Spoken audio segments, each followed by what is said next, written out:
All right, so this is the same process like we did before, but now it's going to be two or more substances. That means you do the same thing, but what you notice right here is you have that plus sign right there, right? That means you are adding them together. Okay, let's start. In the previous lessons, we learned how to interpret chemical formulas in order to count how many atoms of each element that make up a molecules. For example, we have 2CaNO3, 2 calcium nitrate. And in that lesson, we learned about the coefficient. And the coefficient indicates how many of the entire molecules. So in this case, we have 2 of calcium nitrate. Then we also learn about the subscript. Now, the subscript, first of all, it tells you how many atoms. Well, for example, in this case, that 3 right there indicate there are 3 of oxygen. But when we have a subscript outside a parenthesis, it tells you there are 2 of the whole entire polyatomic ions. So we have 2 of NO3. But when we have calcium, it doesn't have a subscript there. We just know it is 1. Well, in this lesson, we are going to look at multiple. So that's a review, right, of the subscript, of the coefficient, how to count them. Now we're going to look at combining them. The number of atoms from those substances. Let's look at the first example. We have. So let me just review the answer. A coefficient indicates how many of the whole entire molecules, but a subscript, that little number right below the letter or behind the parentheses, represent that specific number of that element, okay? Now a subscript after parentheses represent the whole entire molecule or ions in that parentheses, okay? So keep that in mind. 2 carbon dioxide plus 5 water and energy. Well, energy is not considered as matter. If we were to count the number of atoms for each element, carbon, so notice how carbon is right here, and it doesn't have a subscript, so we know it must be 1. And there are 2 of carbon, so it must be 2.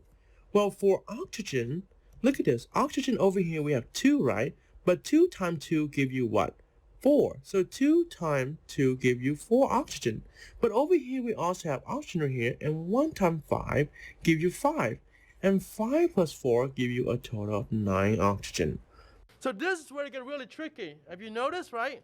The oxygen happen in 2 places. Now you have element or exist in 2 different substances. So we count them just like you did before, and then you add them together. That's all it is.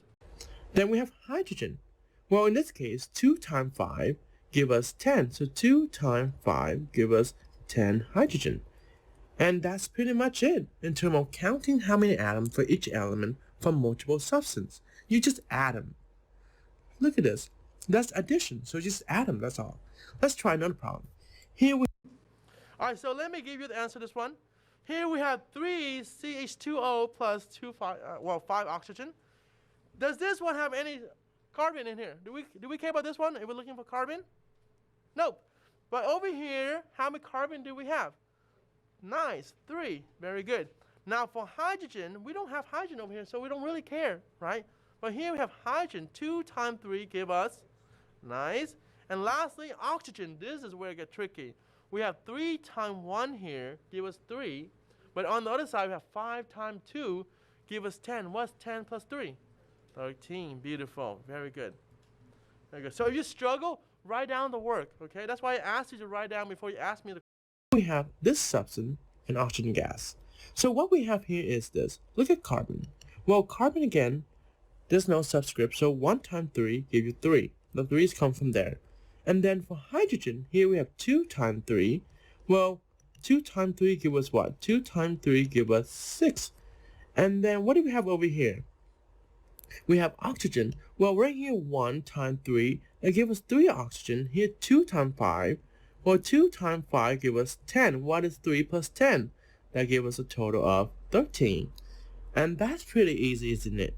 Now, let's try the last. So everybody kind of see that, right? If there are elements in 2 different substances, we need to combine them together after we count them individually, okay? All right, so let me go over this one. Here we have aluminum We don't have aluminum here, but we have aluminum here. So how many aluminum do we have here? That coefficient represents there are 2 of the whole entire thing. So in this case, how many aluminum are we going to have? 2. Beautiful. And then for nitrogen, it gets a little bit tricky.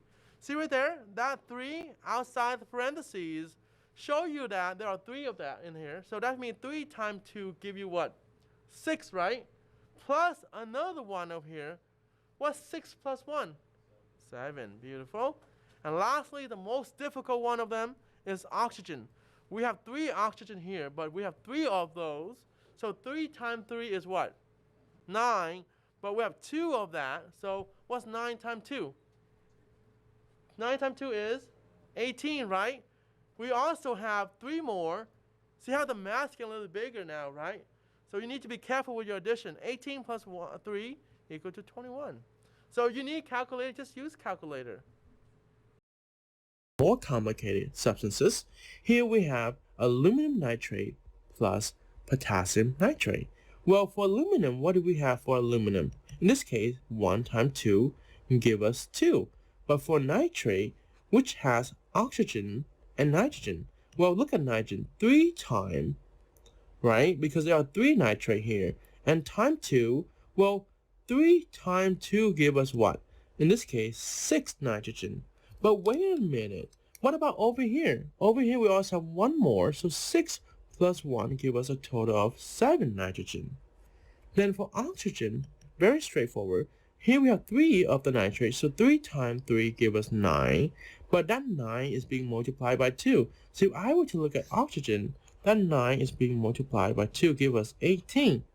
Well, over here we also have 3 more. So we have 18 plus 3 give us a total of 21.